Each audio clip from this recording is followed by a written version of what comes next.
Welcome back to Coffee and Conversation. As you can see, I've got my bad boy here with me. Yes, I told them you were bad. Yes, I did.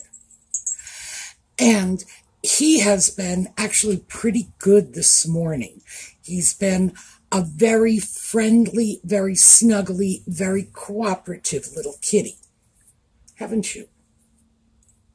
That's mostly because he gave me a bad time last night, and he knows it. He stayed out a little later than I would have liked him to, and because he went out when it was still bright and sunny, he was out after dark without a flasher. And I think he's starting to get to know that that's not okay. Now this, all right. He didn't like that at all. I was going to point out to you that his collar is reflective, so he's not as unsafe as he might otherwise be when he's out after dark. But nevertheless, this is a black cat out after dark. No, he needs his flasher, and he knows it. So he doesn't try to leave the house when it's getting dark without the flasher. But if he managed to get out before it got dark, oh yeah, he'll stay if he thinks he can get away with it. So he's being super good this morning to kind of make up for it, get back into my good graces. Now, the more observant of you may have noticed that I've moved the camera back a little. And that is because we are talking about bras today. And I did want you to see in all of its glory. So at least you know what we're talking about now. So now that I'm done with this, I'm going to move the camera back in a little. And when we come back, we're going to pick right up.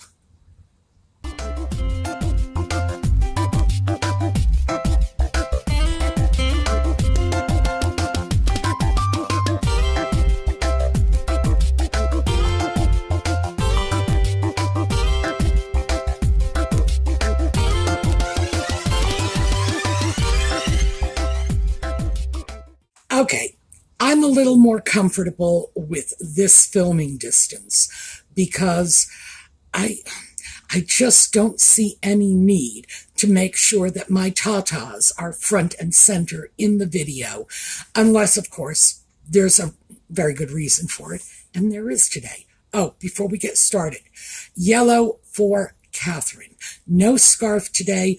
Once again, we're just having a very, very hot weekend, so yeah, what you see is what you get. Oh, and this is a really nice steampunk piece that Lisa from Desert Dragon Works made for me, and I don't really wear this as much as I would like to. Whenever I see it, I grab it and put it on, but then, you know, it goes back into the jewelry box, out of sight, out of mind. But with anything, you know, scooped like this, yeah, I either need to have a necklace or I need to have a scarf, and it's way too hot for a scarf today. So, thank you, Lisa. All right, bras. This is where we are starting. I have been on a bra journey lately, and I've alluded to this in past videos. We've talked about bras. We've talked about the difference in the changes of the so-called perfect silhouette. And I have mentioned to you that I am very alienated from the modern silhouette, which to me looks sloppy and unkempt. And I just see this as remarkably unattractive. And I'm probably going to make some enemies for saying this. But I remember back in the 1980s looking at a lot of pictures of Princess Diana and saying, good Lord, has that woman never heard of a foundation garment? Because, geez, for a very, very young woman, those tatas should have been corralled a little better. It aged her. Perhaps you didn't see it in her face, but you certainly saw it in her body. That was not the body of a young woman. That was the body of a middle-aged woman who had 4 kids and nursed them all. And I thought, Doesn't she have anybody in her life to explain to her this isn't attractive? Well, here's the thing.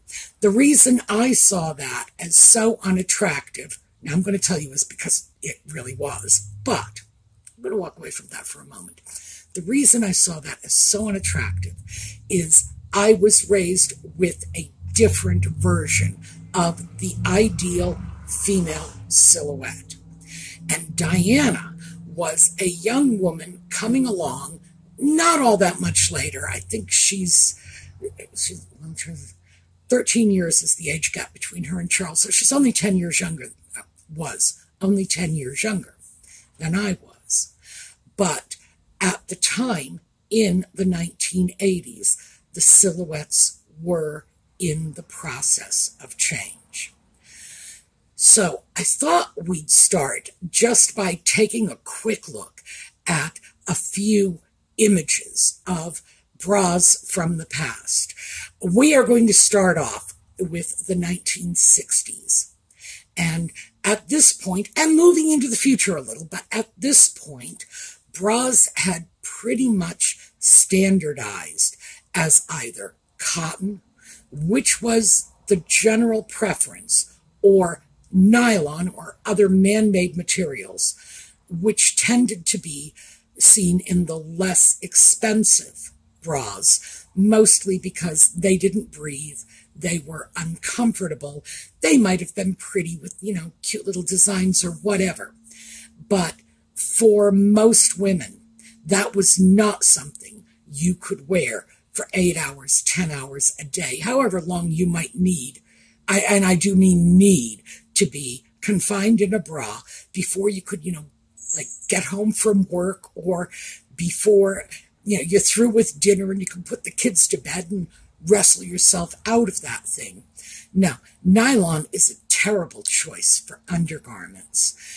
So, yeah, we pretty much settled on cotton. Now, you still had that sort of bullet bra silhouette from the 1950s. That was still a very, very popular silhouette at this time. I should mention, the reason I start with the 1960s is because I was born in 1954, which means I first became aware of bras in the 1960s. So this is what I was aware of as a child. And then we move into the 1970s, and you can see in the 1970s that even though the designs were changing, and in at least one of these bras, the structure was changing, because the structure was these horizontal seams right across the midsection of the girls, and very often a vertical seam down the center of the bottom half of the cup. That's what gave you all your support.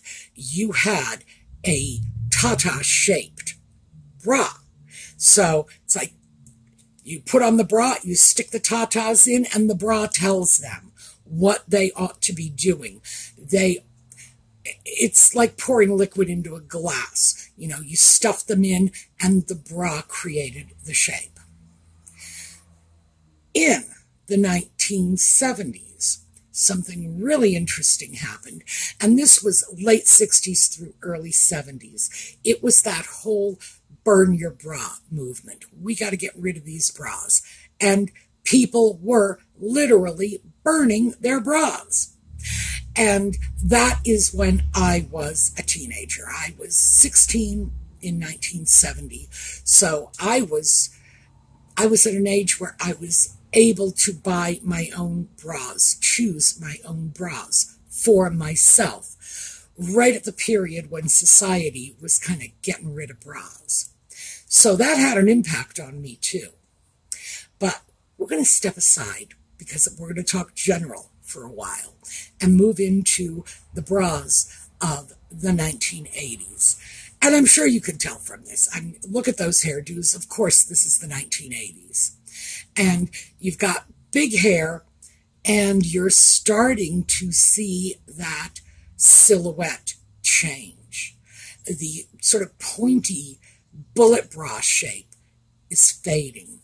And another thing you see in the 80s is sports bras are starting to come into vogue. So we are moving over to as little support as you can possibly get away with. By the time we move into the 90s, yeah, well, I don't know what to say. We're not really looking to our bras for a great deal of support anymore. Here's the thing. When you're young, you can get away with that. And you know what? I'm not young anymore. Now, we're going to move from general to personal, my experience. I was part of the burn your bra generation of the late 60s, early 70s. And there were long, long stretches in my past where I never wore bras. I've always owned a bra, and I've almost always known which drawer I was keeping it in. Not always. But it's like, yeah, I got a bra somewhere. Not sure where it is, but I know I got one. But it was not something I wore on a day-to-day basis. I would wear something like this. We would call this a tank top now. Back in the day, I would just call it a sleeveless undershirt. I got them from the men's department, and I had, well, the boys' department, really, because I was terribly skinny in those days.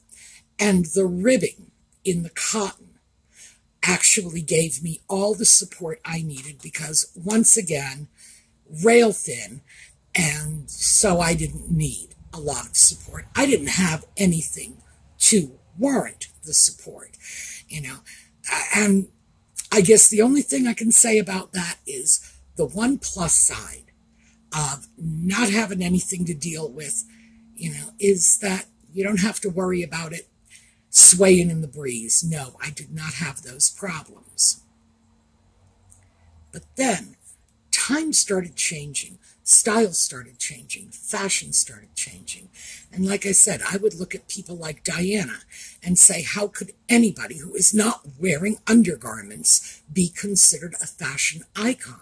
Because I was deeply, deeply troubled by the fact that her tatas were not where I thought they ought to be. Now, I will admit that, a lot of this was nothing more than my perspective. The fact that as a person 10 years older than she was, I was considerably less flexible when it came to going with the flow and adapting newer styles, especially when those styles completely undercut, like right to the foundation, everything I was used to. So, yeah, I did not change well with the times. But then I got older. And when I started moving into my 50s and 60s, well, I wasn't 18 anymore, and I needed to get myself, a bra or two,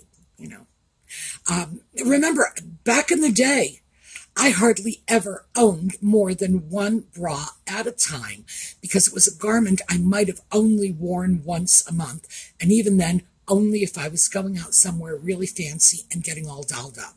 In my everyday life, nope, did not. An advantage that skinny women have even to this day. And I still see that with some of the fashionistas. And they're like, well, I'll just put in these little pasties and I'll go. It's like, yeah, I remember those days. I never even dealt with the pasties. I just threw on a boy's t-shirt, gone. But now that I'm getting older, it is becoming more important. Now, if I had been in a situation in which I was more amply endowed, I probably would have cottoned on to the whole importance of having a bra experience much earlier. But my unique circumstances, no, it kind of left me out in the cold. But it wasn't just my own unique circumstances in not needing that level of support. When I was coming of age. And we're going to settle on 1970. Like I say, I was 16. I had no idea how a bra was supposed to fit. We didn't talk about those things. We did not talk about bras. My mother did not talk to me about bras. If I tried to talk to her about bras, she would change the subject.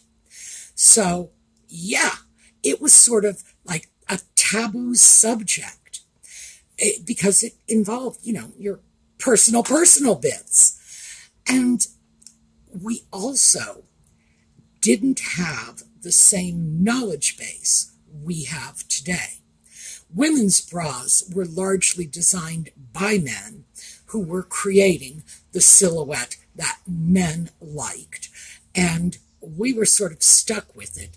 So if we had questions, we didn't have a lot of places to go to. So even though we were the ones to wear the bras, the whole process of fitting, getting a good fit, or even having a hand in the design of what we were wearing was very opaque to us. And part of this was the way bras were and still are sized. That band measurement, and that's when you measure right under your bust, that band measurement is in even numbers only. You'll go 28, 30, 32, 34, etc., right up the line until you get into the 50s. And to the best of my knowledge, anything above, say, 50, 52 is probably going to be a special order item. But it's in 2 inches. Now, 2 inches, let me grab this.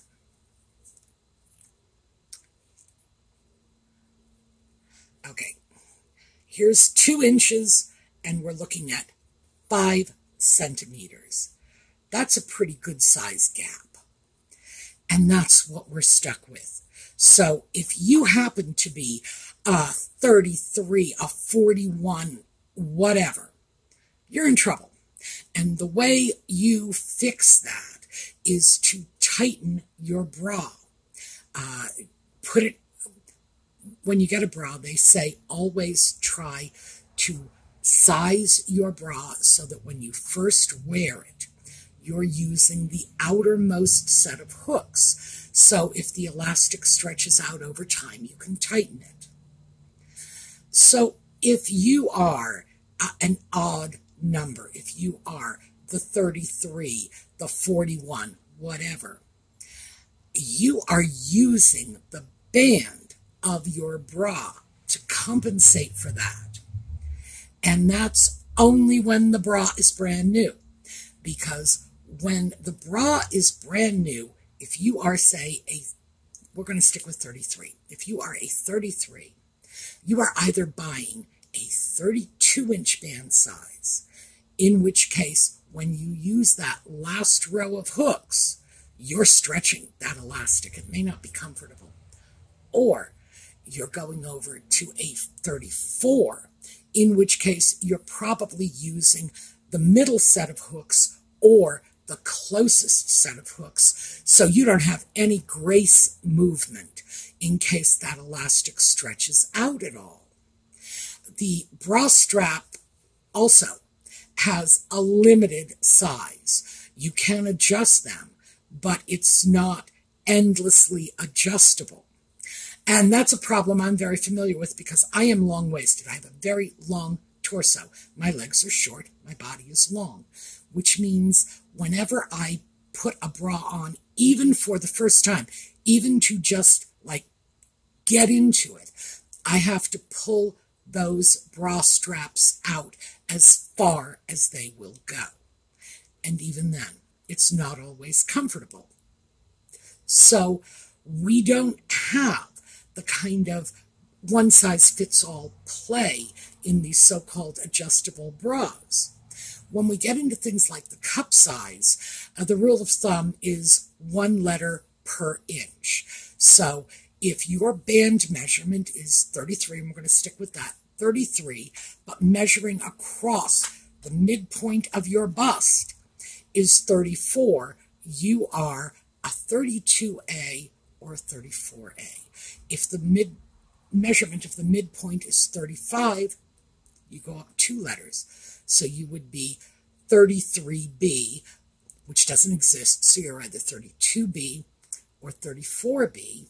But here's the rub.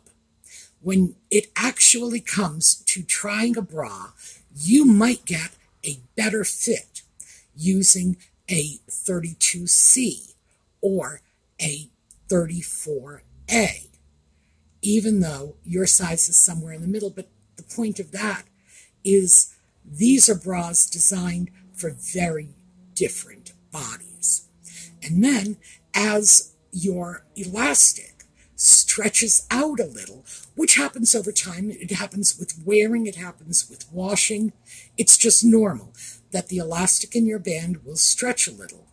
Every time you switch to the tighter set of hooks, you are making a corresponding separation between your breasts. You know, that as you are pulling the back, you're stretching out the front, even if it's just a little bit, and that's going to affect the fit. So for most of us, I guess that whole explanation of the horror show, is for most of us, getting a bra that fit properly was not just a very opaque process because our mothers wouldn't talk to us about it. It was just too nasty. But we might not even have the perfect size available to us. So we had to kind of make out as best we could. There were a few major players, in the bra making industry, Playtex being one of them, Maidenform was another. Boomers are going to remember those names. But in general, there were not a lot of companies. You had the major companies, and then you had what I'm going to call, for the sake of convenience, the knockoff brands, the lower brands that would come in at lower price points. And keep in mind, bras were not as relatively expensive then as a good bra might be today, because the larger companies really had the lion's share of the market, and they could keep costs down. And when you have Maidenform and Playtex competing with one another for the same market, I don't want to say they were price fixing, because I don't believe that was happening, but they were staying in line with each other's pricing so that you didn't see a certain kind of bra going for considerably more than you expected, or considerably less than you expected. It's pretty standard. So that's where we were all left, in this quagmire when it came to the 1980s. And at that point, there were more female designers creating clothing, more women voicing their discontent with how bras were being manufactured, how they were being sized, what that silhouette was looking like. Remember, the 1960s generation, my generation, became adults and began railing against the very artificial confines that a woman was being poured into. Not just in terms of the pointy bras, but the pointy shoes as well, and the too tight skirts and all the rest of it. We were rebelling against that. So at the end of the day, we are moving into the 80s and the 90s, and the sports bras have come in, and then all of a sudden, it's sort of anything goes. And structured, supportive bras have become a thing of the past. What is replacing them is bras that are highly padded. And that's something I personally hate. I look at those things and I think, good Lord, you couldn't pay me enough to wear that for 10 minutes, never mind a whole day. It's like, what is this? It looks like a Halloween costume to me. And if you don't go with a padded bra, you will end up going with an underwire bra, which I find insanely uncomfortable. And remember, I went for long periods of time not wearing any bra at all. So naturally, I'm going to look at that and say, oh, please, spare me the nightmare. So when I had to look at this and say, what am I going to do about bras?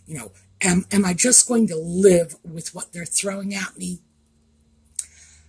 I made what I consider to be a very surprising decision, because it surprised the crap out of me. I went back to the bra silhouettes of the 50s and early 60s. And that's what I am wearing now. I was like, yep, this is a Playtex 18-hour bra. And it has a very classic 1950s, 1960s silhouette. And I am okay with this, because at this point in my life, I am no longer that skinny little teenager. At this point in my life, I actually need support. And I hate the padding, I hate the underwire, so what I have to do is I have to get a bra that gets support from the construction of the cup. Where are the darts, if you will? How is this stitched together? What is that shape when the tatas are not inside of it? I want something with a shape I can identify, because then when I stick the girls in there, at least I know where they're supposed to be going. That has worked for me. One other thing, and bless these young girls, because I didn't know this. This is a bit of information I gleaned from these sweet young fashionistas, the ones I always make so much fun of. And my bras, I'll show you right here, beige. I am not doing white bras anymore. Now, that's what I grew up with, because, of course, all the boomers out there are going to remember this. It's like, you wanted a bra, it came in one color, white, and that was the end of it. And if you wore a black bra, people were going to call you a tart, and you better hide it from your father, because you'd never go out in public again if he ever saw something like that in your bedroom drawers. So, no, white. We did white. Beige is a better choice. So, once I realized that, and I didn't realize that when I was first told that, listening to fashionistas saying, do not go after white because it's very conspicuous under anything that is not extremely opaque, or perhaps even rather heavy as well as opaque. Don't do that. When I realized that they were right, and I realized this because I tried some bras and said, yeah, they're absolutely correct. So that is my one concession to modern 21st century bra wearing is, yes, beige. Also, these bras, this Playtex 18-hour, has a nice wide strap, and that makes it much more comfortable to wear. That's my other concession. Other than that, I'm wearing the same bra my mother wore. And really, that's what I am doing. And it surprised me. It truly did. But I also have to say that the bra my mother wore, that style, had been around for a good 20, 30 years before she wore it back in the 50s, and another 10, 15 years afterward. So maybe there was something to be said for that to begin with. But there you have it. That is my bra adventure. This is where I am now.